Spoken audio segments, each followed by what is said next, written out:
इनका।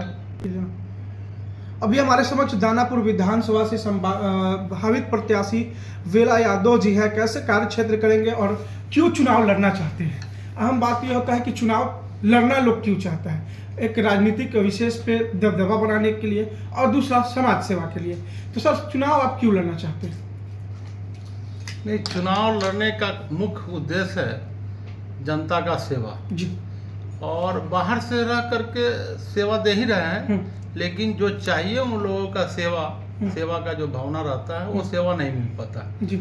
और मैं अपना जो पर्सनल एक्सपीरियंस के आधार पर मैं बता रहा हूँ कि अभी तक जितना भी प्रत्याशी रहे हैं, जीतने के बाद आश्वासन तो बड़े बड़े कर देते हैं, जीतने के बाद वो अपना ही डेवलपमेंट में लग जाते हैं। जनता को डेवलपमेंट के बारे में सोचते भी नहीं है कि जनता का कैसे विकास होगा, मेरा क्षेत्र का कैसे विकास होगा, मेरा जो है जमात का कैसे विकास होगा, इसके बारे में उनकी सोच ही नहीं जाती है। क्योंकि कारण भी है इसके पीछे कि उनके पास कोई विजन नहीं होता है, कोई प्लान नहीं होता है। अगर प्लान वे में काम करे तो किसी प्रतिनिधि को 5 साल का समय मिलता है, एक रोड मैप बना करके काम करे तो 5 साल कम नहीं होता है, 5 साल अधिक समय होता है। भैया, सत्ता सुख तो बहुत लोग भोग रहे हैं, तो भैया सत्ता सुख भोगने के लिए अगर जाते हैं तो मैं तो उसके लिए नहीं जा रहा हूँ, क्योंकि सत्ता सुख से ज़्यादा सुख में मैं हूँ। मेरा अपना खुद का बड़ा इंफ्रास्ट्रक्चर खड़ा किया हुआ है, बिजनेस भी है और अच्छे बिजनेस में भी है, जो एक पहचान का मोहताज नहीं है। बिजनेस में मेरा अच्छा बिजनेस है, सब कुछ एस्टेब्लिश है, तो मैं जो बिजनेस कर रहा हूँ उसी में रहूँ। काहे के लिए हम राजनीति में कदम बढ़ा रहे हैं। तो राजनीति में कदम बढ़ाने का मेरा मकसद ही है कि जो हमारे पिछड़े हैं, जो भी हमारे पिछड़े पौधान पर हैं, उनको भी अपने आप के श्रेणी में लाएं, ताकि वो अपने आप को पहचाने कि हम कहाँ खड़ा हैं। भैया, सत्ता आ जाने के बाद लोग जातिवाद पे उलझ जाते हैं। अगर हमारे जाति का है तो कहीं ना कहीं काम ज़्यादा होता है, अगर दूसरे जाति से है तो थोड़ा बहुत कम काम होता है। तो यही दिक्कत है, इसी वजह है जो विकास का बहुत बड़ा रोड़ा है जातिवाद। किसी भी चीज में विकास का बहुत बड़ा रोड़ा होता है जातिवाद। तो जातिवाद से उठ करके हम पहले ही बोला है कि समाज का नहीं, जमात का राजनीति करना है, समझे। तो जमात का राजनीति में सभी वर्ग के लोग रहते हैं, चाहे वो बहुत ही पिछड़ा हैं या ऊपर उठे हुए हैं, अपर क्लास हैं, बैकवर्ड क्लास हैं, अति पिछड़ा क्लास हैं, या एससी हैं, एसटी हैं, सभी लोग आ जाते हैं जमात में। तो हमको जमात का राजनीति करना है, हमको किसी जाति बेसिस का राजनीति नहीं करना है। जिस विधानसभा से आप बात कर रहे हैं दानापुर, जी, बाढ़ की समस्या भैया जो है हर साल देखने को मिलता है। देखिए, बाढ़ का समस्या दानापुर दियारा क्षेत्र में है, इससे इनकार नहीं किया जा सकता है। उसके लिए सरकार पहल भी की है, लेकिन जो पहल की है वो थोड़ा कम है, पहल ज़्यादा करना चाहिए उस पर। और कटाव का भी प्रभाव है, जिससे हम लोग बोल्डर दे करके फैंसी वार से उसको बांधा जाता है। और दूसरा चीज़ है कि कटाव बाढ़ का जो समस्या है उसके लिए सरकार टाइम टू टाइम जितना भी चीज़ है वो तो देती है।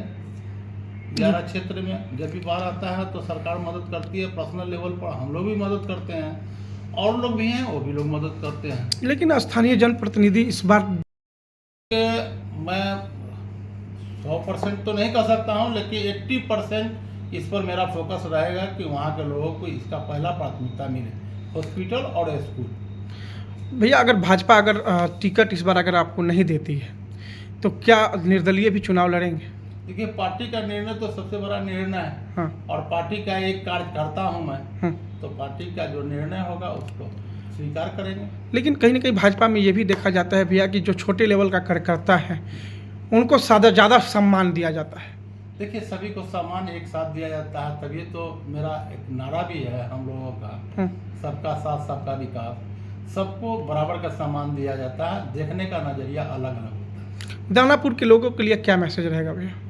दानापुर का लोगों के लिए मैसेज रहेगा कि भाई साथ दीजिए आप लोग, और मैं वादा करता हूं कि आप लोगों के हर दुख सुख में हम छोटा से छोटा भी दुख में और बड़ा से बड़ा भी दुख में आपके साथ शरीक रहेंगे, और 5 साल के अंदर में जो काम करके दिखाएंगे वो दिखने लगेगा, फिर कहने की आवश्यकता नहीं पड़ेगा। भैया कितने क्षेत्र में घूम रहे होंगे, जी। बहुत से क्षेत्र घूमे होंगे, सबसे ज़्यादा समस्या किस चीज़ को देखने का मिला? देखिए दियारा क्षेत्र में सबसे ज़्यादा समस्या है, और समस्या तो ऊपरवाड़ में भी है, लेकिन छोटा छोटा समस्या है ऊपरवाड़ में। और एक चीज़ और देखने को मिला है कि हमारे यहाँ दानापुर में ऊपरवाड़ हो या दियारा हो, कोई प्ले ग्राउंड बढ़िया नहीं है जी। जो खेलने का है। बच्चे लोगों का बढ़िया उसमें खेल तो एक से एक पर है जो खेल। बिहार सरकार का भी कहीं ना कहीं गाइडलाइन है कि हाँ, खिलाड़ी गोल्ड मेडल लेकर आओ और ग्रेड ए का नौकरी इस पर पाओ। भी हमारा बहुत ध्यान है हम्म। कि कल ही मैच हो रहा था। समस्या में कैसे लोग जूझ रहे हैं? नहीं, मैंने तो गया था, स्थानीय होने के नाते मैंने तो गया था, और सारा कैंप का भी भ्रमण किया था अपने स्तर से। उन लोगों को जो भी जितना भी था संभव मदद हो, जानवर को, आदमी को, सभी लोगों को मैंने मदद भी किया था। जी भैया, अगर बात की जाए प्रधानमंत्री नरेंद्र मोदी का, जिस पार्टी से आप दावेदारी पेश कर रहे हैं, भाजपा से, जी जी कई दिग्गज खिलाड़ी आपके सामने होंगे, बिल्कुल। तो पार्टी आप पे ही भरोसा क्यों जताए? नहीं, काम पे भरोसा करे। पार्टी तो हमारे पार्टी के ही 17 साल से कंटिन्यू विधायक भी रहे, और जनता कहीं ना कहीं अभी भी नाखुश है, नाराज है उनसे, उनके काम करने के स्टाइल से। तो काम जो करता है वही प्रिय होना चाहिए। क्षेत्र में भी मैं अभी घूम रहा हूँ, बहुत सारा दियारा क्षेत्र में भी घूमा हूँ, ऊपरवाड़ में भी घूमा हूँ। तो लोगों का तो यही कहना है कि भैया आप आइए, आप जैसा आदमी को यहाँ ज़रूरत है, जो आपसे कुछ भी चीज़ जो है शेयर कर सकते हैं, खुल के शेयर कर सकते हैं, और काम भी आप में करवाने का जो है सिस्टम है, कैसे काम होगा, क्या होगा, कैसे विकास होगा, कैसे निचल का पौधान का लड़का ऊपर बढ़ेगा, उसके लिए तो काफ़ी लोग ये है, और उस पर हम काम भी कर रहे हैं। देखिए, अब बात करें दानापुर से। दानापुर चुनाव जीतने के बाद भी आप सबसे पहले किस एजेंडे पर मोहर लगाएंगे? देखिए, 2-3 चीज़ है वहाँ पर। सबसे पहला चीज़ तो है शिक्षा। सभी को अगर शिक्षा बढ़िया मिलता है तो बहुत बड़ा योगदान है डेवलपमेंट में शिक्षा। जी। समझे, शिक्षा पर करना है। लोगों को एक इंफ्रास्ट्रक्चर उस तरह से अगर यहाँ पर दानापुर क्षेत्र में 2 लगा दिया जाए, तो उसमें भी हम लोग को एक मैप बनाना है। मैप बना करके उस तरह से अगर कर दिया जाए तो उससे भी विकसित हो जाएगा हमारा दानापुर। जी। तो उसमें काफ़ी सहयोग मिलेगा गरीबों वर्ग को, 5,000-10,000 रोजगार देने का। तो रोजगार जैसे मिलेगा तो विकास होना शुरू हो जाएगा, दिखने लगेगा। बात की जाए स्वास्थ्य की, तो भैया कहीं ना कहीं सरकारी समुदाय अगर दियारा क्षेत्र में मिल जाए तो लोगों को कहीं ना कहीं समस्या का समाधान जो है। दियारा में तो देखिए भाई, दियारा में स्वास्थ्य और स्कूल 2 चीज़ की सख्त ज़रूरत है, और बड़ा हॉस्पिटल की ज़रूरत है। क्योंकि वहाँ पर किसी को रात में अगर कोई डिलीवरी पेशेंट है या किसी तरह का बीमारी से जूझ रहा है, या सांप काट लिया, तो बड़ी परेशानी होती है। ये मैं अपने आंखों से देखा हूँ। तो ये है, और ये हम अपने सरकार से भी, हम अपने प्रदेश अध्यक्ष से भी इस पर बात करेंगे। जी। अगर चुनाव अगर आप जीत के आते हैं तो क्या इन समस्याओं पर